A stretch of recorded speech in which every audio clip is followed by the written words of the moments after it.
breathe, live food. We're constantly thinking about, ingredients. We're talking to people who are doing some amazing work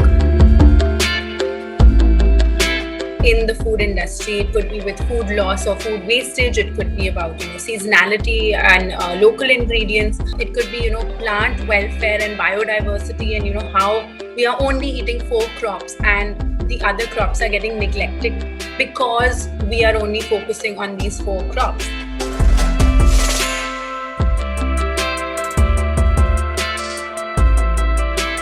I think food has a different meaning for every single one of us, honestly. For me, it's my entire world literally revolves around food. So even if it's social or political or geopolitical or, something that I have found in a certain place where I've traveled, it could be experiences, it's memories, it's nostalgia. There are so many words. Like if you just write food on a board and around it, you'll have multiple words which will kind of connect with it depending on the kind of person that you are and your experiences.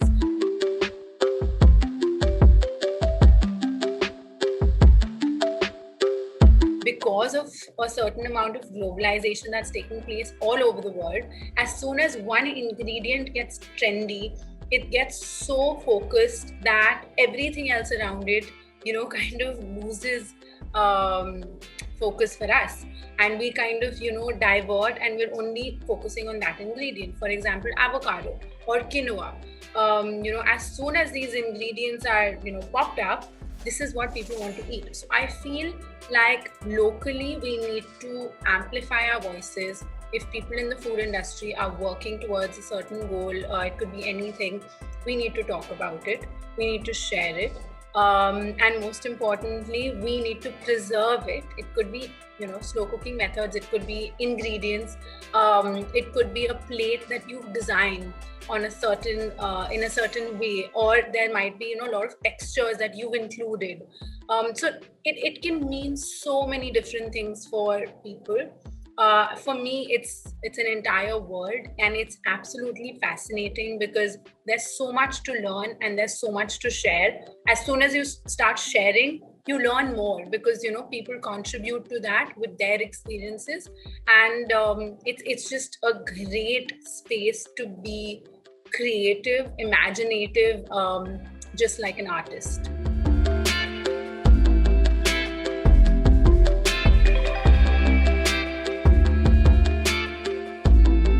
SodaBottleOpenerWala is actually the brainchild of Mr. A.D. Singh. He is in Bombay. He's based out of Bombay, but obviously he travels between Delhi and Bombay. And he was the one who realized that, the Irani cafes in Bombay are diminishing and the numbers are going down. So he actually wanted to do something for the community, and he wanted to create an Irani cafe. So when I met him, I actually spoke to him about my Parsi culture and my Parsi roots and the recipes that we use, and the dishes that we cook at home.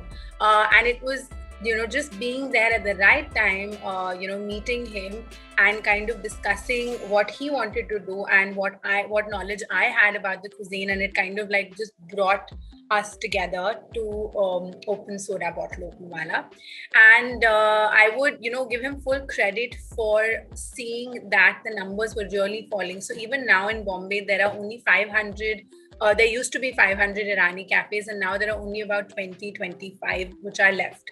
So with SodaBottleOpenerWala, we try to revive that culture.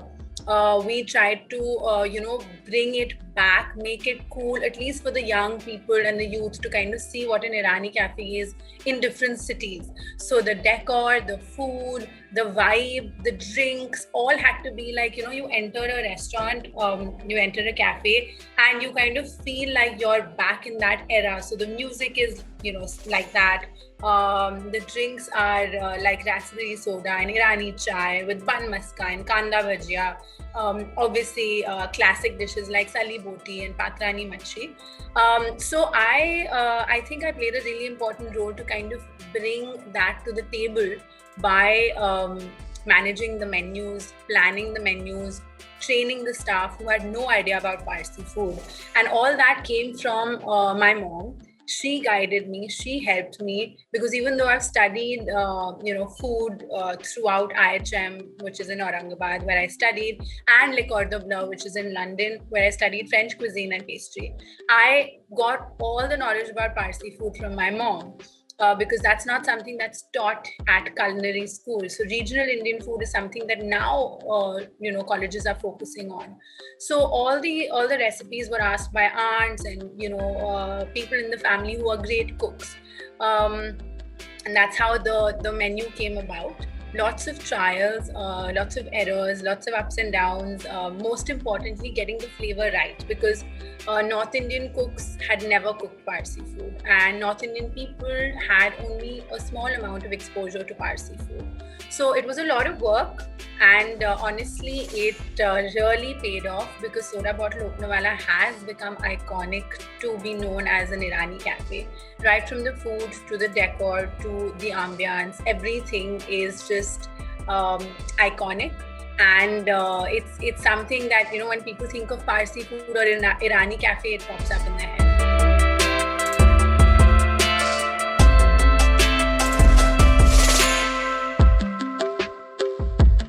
What I've studied is at IHM Aurangabad, where I did my BA honors in culinary arts, and I went to Le Cordon Bleu, London, and I did the Grand Depot.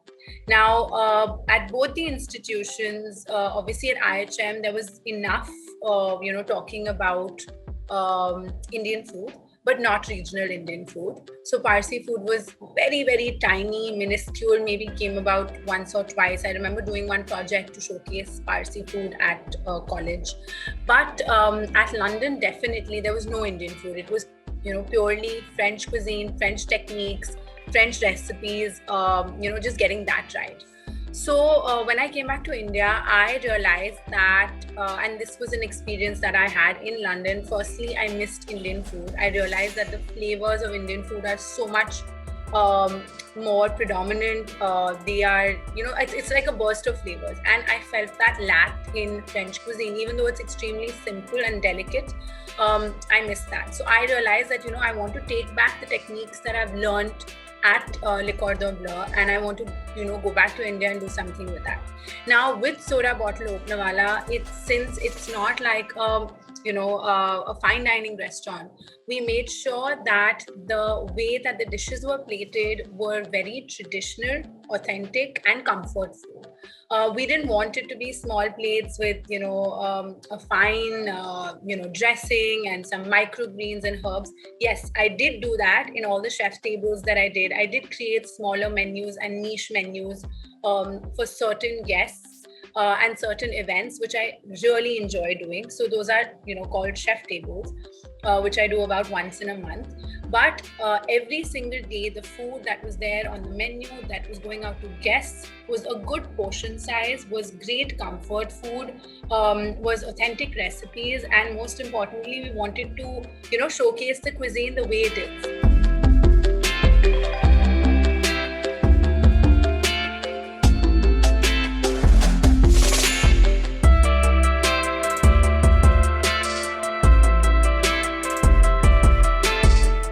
Couple of campaigns that I have kind of pushed out during lockdown, and that's also especially because resources were really limited.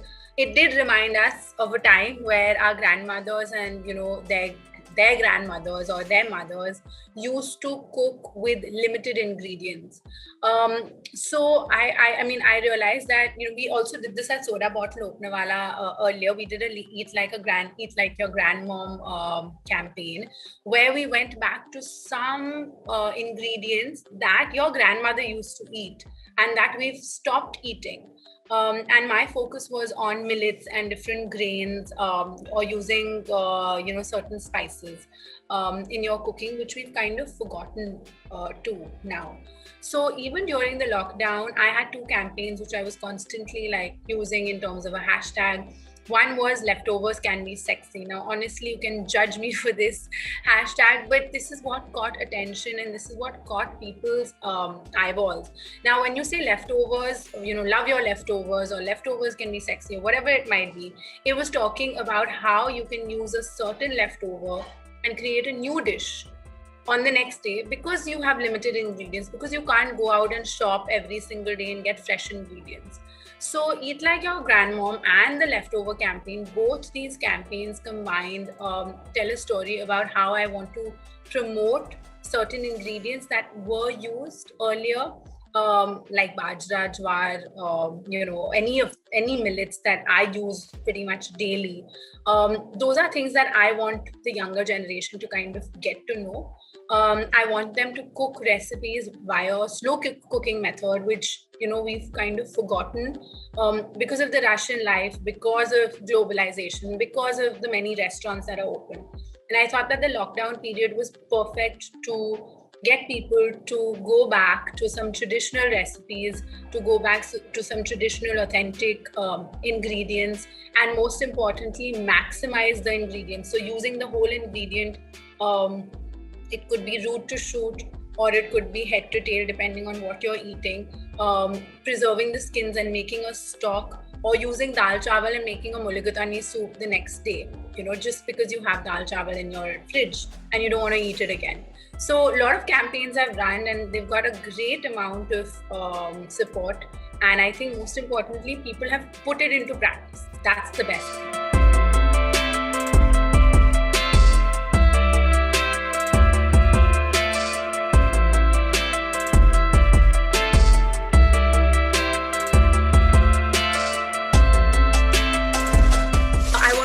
That plating is absolutely personal to each one of us. So a simple plate with dal, rice and achar and papad could be beautifully plated, beautiful colors on the plate, and yet it's not like a Michelin star plate. Well, right opposite that, there could be a plate which has a beautiful piece of, meat or any ribs or whatever someone's made, with some mash and some vegetables and a drizzle of, some oil and some caviar that's made, and it's looking beautiful and it looks really appetizing. Both those things are equally appetizing or appealing to the eyes. Both of them have a whole array of colors, textures, and I think that's why plating is important if you're looking at any kind of cuisine. So when I think about plating in my head, I draw out a plate. Now, when I think of a plate, it could be, a flat plate, it could be a round plate, it could be a rectangular plate. Mostly I try choosing neutral colors because I feel like the food kind of pops out and the colors kind of pop out in that.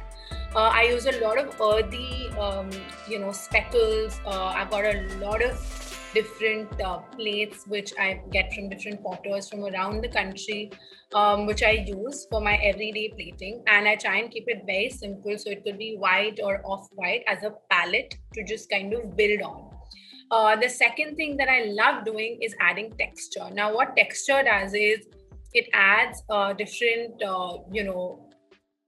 crunches, or it could be softness, or it could be anything that you might want on your plate. But most importantly, as you're building on textures, it also adds different colors and it layers it. As soon as it starts getting layered up, you start seeing your dish kind of coming together. And that's exactly what I do. So neutral plate, lots of textures, build on it, see your color palette. If it needs some green, if it needs some red, if it needs, sometimes it's too dry. So when you're looking at a dish, it's not like sparkling, or if it's not appealing, you want to make sure you're using some kind of an infused oil or just extra virgin olive oil, or tossing something in butter. I'll give you an example. So if you're doing something with mushrooms, you cut it in a certain way and you pan grill it with butter because you want that char to come on the mushroom. As soon as you place that mushroom, which has got a lovely char, on a white mash, it could be a cauliflower mash, it could be cauliflower rice, or it could be just potato, mashed potato, and you put that brown on white on a neutral plate with a herb oil which is green, you can kind of already start seeing that the colors are popping out. And it's also three-dimensional. So it's a lot of texture, a lot of color, and a lot of appeal, which has already started taking place. And as soon as you start building it, you start seeing what is it lacking. You keep adding to that, and you make sure that your dish is not overcomplicated. Yes, yet it's balanced well with, all your sweet, sour, salty flavors, and most importantly, lots of texture.